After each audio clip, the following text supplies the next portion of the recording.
Hello, everyone. This is Jason Nissen here, presenting on the new course reports with a focus on equity that we've made for all of our LASSO users that's hosted here in Shiny Apps. On the left-hand panel is all of our functionality, and then the output is on the right-hand panel. And I'll move on to where you can find all this after I do an overview. Each of these buttons, or most of these buttons, are toggles. We have some getting started instructions built in, and you can toggle those on and off if you don't want to print them. Then the report produces outputs for looking at societal educational debts, and there's some explanation of what those are and the reasoning behind the reports there. I'll go into more detail. Looking at the course overall, and then digging into equity and inequities in terms of gender, first generation status, first generation college student status, and then race. And there's a couple of options under race that I'll talk about later too.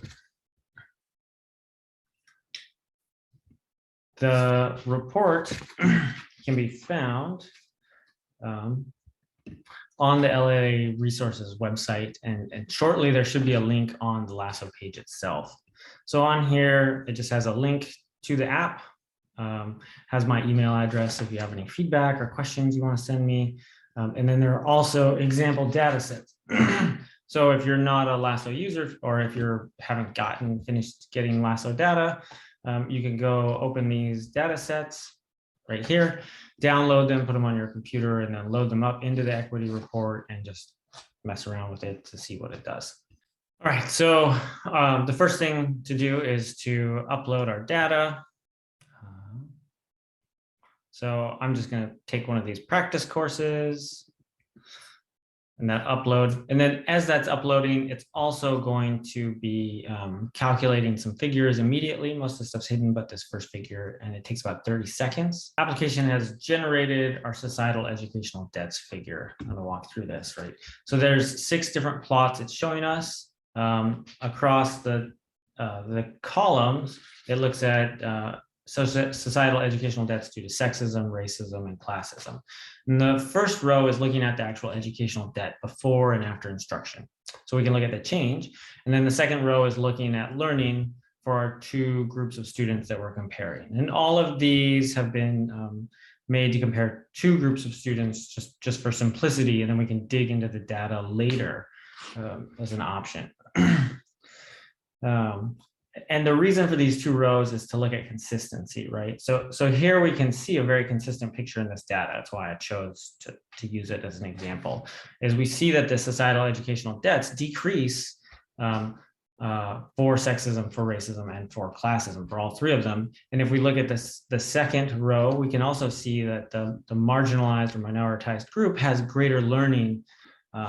All of the choices that I kind of made about designing the app are here in the limitations and explanations. Now, next, we can talk about the course overall. So I'll hide this plot. So one thing, right, the societal educational debts plot indicated like this course is very much succeeding at repaying these debts. But we also want to know how effective is this course overall.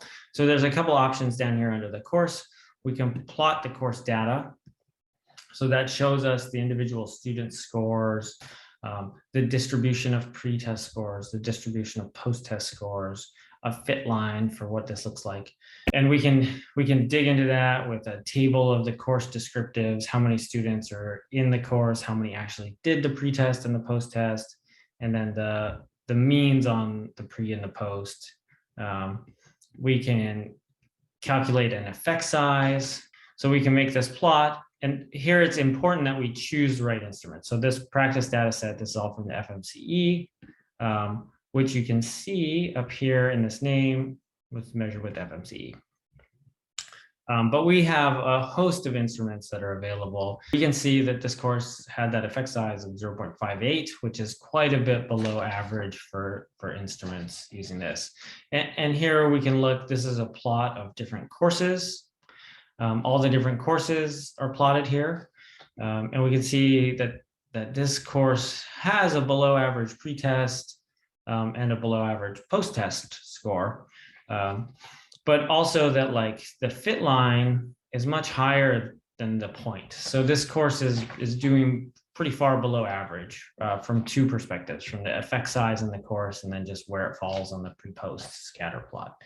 So while this course seems to be improving equity, it doesn't seem to be serving students overall very well. And next, I wanted to go into digging into detail about inequities and the impact on inequities in the course. And we have options for looking at gender, first generation status, and then race. And race has three different options for how to dig into it. So the first thing is it produces this plot, which I just call a triple plot because it consists of a violin plot, box plot, and a scatter plot. And there's a little explanation that you can toggle on and off to go through what these plots mean. The reason that we created this is for instructors to be able to think about, reflect on equity in their courses, maybe design interventions, implement those interventions, and collect evidence for the efficacy of those interventions or programs at their institution, especially the LA model. What impacts are we having on equity in our courses? What impacts do we want to have? And then how can we really show scientifically that those impacts exist and are worth sharing with others and continuing to implement at our own institutions?